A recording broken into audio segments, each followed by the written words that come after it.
Hi, and welcome to this live Q&A around healing and transforming fatigue. My name is Kattis Jonsson Ludvigsson, and I support women transform and heal fatigue so they can feel alive again. Feel free to drop your questions in the comments if you're with me live today.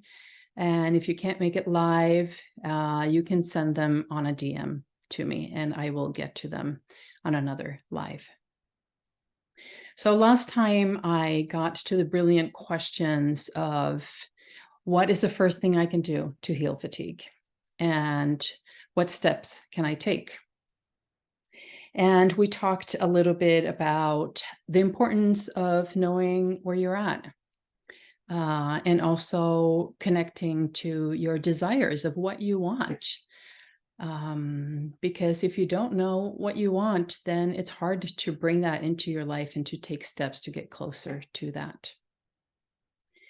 And we also talked a little bit about our desires. Are they really our true desires, or are they affected by our conditioning? What we've learned should be wrong and right, what we were told growing up from parents, teachers, society, media, friends, everything around us.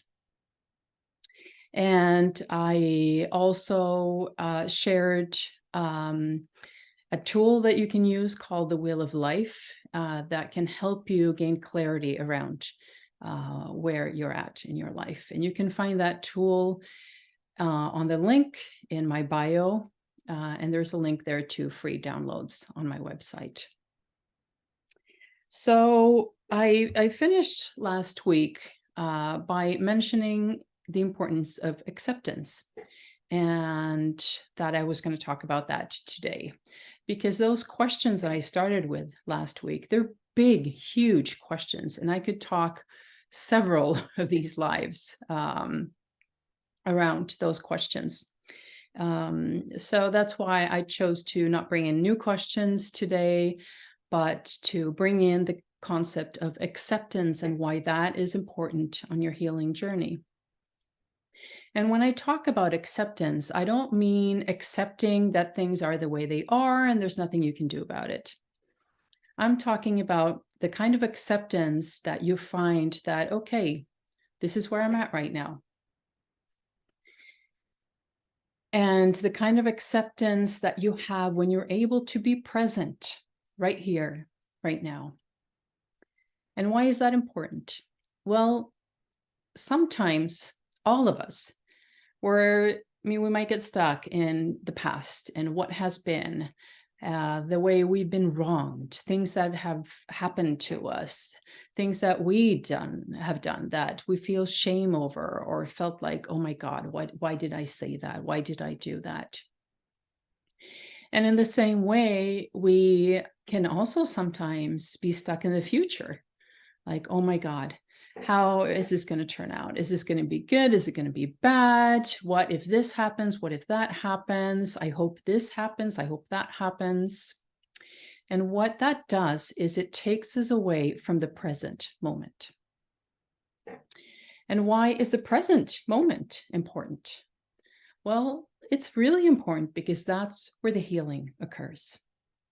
That's where the nervous system finds peace. That's where the nervous system is able to calm down and connect to that healing ability that we have innately in ourselves. And I also talked about that I was going to give you a tip around a book. And the book I want to share with you is called Radical Compassion by Tara Brach. And she's also written a book called Radical Acceptance. I haven't read that book, but I wanted to share this book as something to read around the topic of acceptance, because what she talks about in here is how to work with that part of ourselves that is able to find acceptance, because that is something that isn't always that easy either. finding that acceptance in ourselves. Sometimes it can be really hard to connect to that, to be stuck in that despair of like, this is so challenging, especially if you have, for instance, chronic fatigue or post-COVID, I mean, severe fatigue running your entire life. It is really easy to be in that mode of like, oh my God, I don't have the energy to do anything. How am I going to get out of this? What do I do? Everything I try doesn't work, and so on and so on. And the beauty of working with acceptance is that, and I want to point out that this is a practice. I want to call it the practice of acceptance, because it is a practice. If you've never worked with this before, it might be challenging in the beginning. It's like learning to ride a bike, you know? You are going to fall off the bike. You are going to steer to the wrong turn. And with the time, it will become easier. And what acceptance does is it brings a sense of inner peace. It brings a sense of feeling that, okay, I have some form of control over my life. And this is a tricky thing, because before I was diagnosed with chronic fatigue, I tried to have control over a lot of things in my life. I had so much stuff in my head. I knew exactly my own schedule. I knew my kids' schedules. I knew what we were going to have to dinner for the whole week, or what we had for dinner the past week. I would always remember gifts that we had received, who they came from, and when we were given them, and all kinds of things that were ridiculously unimportant. And that definitely, having control over all of those things didn't really bring me an authentic sense of control in my life. And the funny thing is that the more I let go of the controlling of the outer things, and the more I work with that inner sense of acceptance, that inner sense of peace within myself, the more I feel that I have control over my own life. Because when it boils down to it, we can never really control things outside of ourselves. We can never control other people. We can never control public transport. We can never control what the politicians are going to do, and so on. We can't control what our boss might do, what our friends will do, what our in-laws will do, or parents. But we can control how we react towards all these external factors. And the beauty is that, okay, so I'm going to give you a specific example. Let's see. I want to give you an example that isn't too triggering, and that isn't too triggering for people that I know. But okay, so the example is when my husband does the dishes, he does them in a way that is different from the way I do the dishes. When I do the dishes, I like to clean all of the dishes and wipe the counter in a specific way. And he does it in another way. And this used to irritate me so much that I could start a fight with him over that. And this would take enormous amounts of energy for me. It was very depleting. And what has changed once I have started working with this inner acceptance, among other things, I've done all kinds of different things that has contributed to feeling this inner sense of peace, that when I see my husband doing the dishes and doing it in the other way, I can like, oh, yeah, I would love for him to do it the way I do it, but I can choose to go do something else and let go of that, not pay attention to what he's doing, not give too much attention to that inner irritation, that inner thought that is going on, like, oh my God, if he did it that way, it would be so much better. And what happens when I choose to go do something else? Like, okay, I think I'm gonna leave the kitchen and do, I don't know, go to the bathroom. I don't need to go to the bathroom, but I can go to the bathroom anyway. Because when I go to the bathroom, I can focus on something else. I can clear my mind from that irritation. And all of a sudden, there's space for other things. There is space for energy to arise to do the things that I love doing, the things that bring me energy, that bring me joy. And that is one of the beauties of working with acceptance. And what I love about this book, Radical Compassion, is that it is written in an incredibly compassionate way. It is written with so much acceptance for the challenges that we go through in life. It is written with so much acceptance that many of us bring in a lot of trauma into these situations.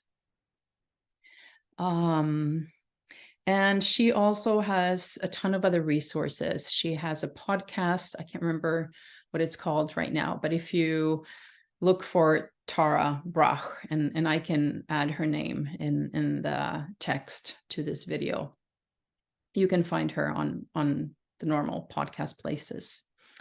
And I'm not sure if she has a YouTube channel. I don't remember. And she also has a website with a lot of resources that you can check out if you want to know more. And so to finish off today, I want to share a practice of acceptance that is an embodiment practice. And what do I mean by embodiment? To me, embodiment is about connecting with the whole of ourselves. It's about connecting with our body, with our mind, our spirit, and really being present with what is. That is also the practice of acceptance. So I invite you to think of a situation that is mildly challenging. Like, for instance, for me, being irritated at my husband when he does the dishes and doesn't wipe the counter the way I want to. And as you think about this situation, I invite you to notice what happens in your body. And if you're not used to doing these kind of practices, this again is a practice. This takes practice to get good at it. And you might feel some kind of sensation right away, or you might not. Either way, it's okay. So thinking about this situation, really bring that situation to your mind and remember what you look at in this situation, what you hear, maybe even what you smell. Notice what you are doing, and then notice what you're experiencing in your body. And when I talk about experiences in your body, experiencing sensations in your body, I'm talking about sensations like, for instance, feeling like there's a sensation of being cramped, a sensation of tingling, a sensation of being blocked or tight, or warmth. And warmth can be both comfortable and uncomfortable. And sensation of being frozen, of being numb. That is also a sensation of not feeling anything. And so I invite you for a moment to just notice whatever sensation you're having, noticing where in your body you have it, how big or small it is, the shape, the color, if there's a sound. and just be with it for a moment. And just notice what happens with the sensation as you just are with it, without having to change anything. Just noticing, being present with it exactly as it is.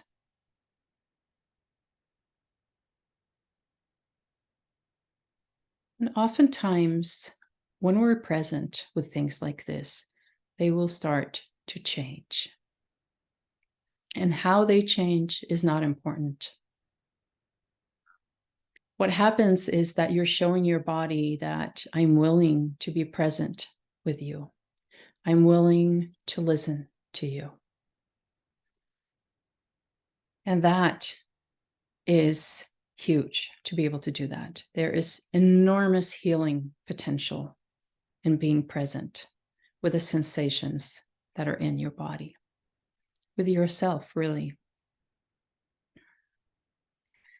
So if you want to receive more thoughts, practices, tips on healing fatigue, any kinds of fatigue, chronic fatigue, post-COVID, burnout, mild PTSD or other stress-related forms of fatigue, I invite you to sign up to my newsletter.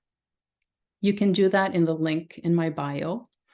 And I send them about once a month.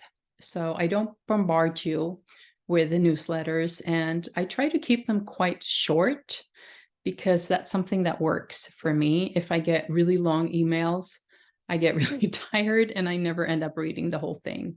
So they're quite short, to the point, and I often send some form of practice in them. So go ahead and click the link in my bio and sign up to the newsletter if you feel called to do that. Okay, loves, thank you so much for listening so far. And we're going to wrap this up with 3 integrating breaths. And I invite you to notice if you want to put your hands somewhere in your body. I feel called to put one hand over my heart and one hand over my belly. And so breathing in through your nose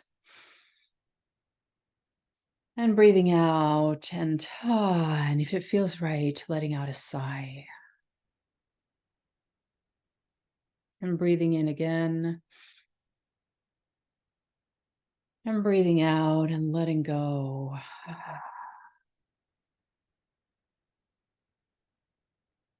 And one last time. And breathing out.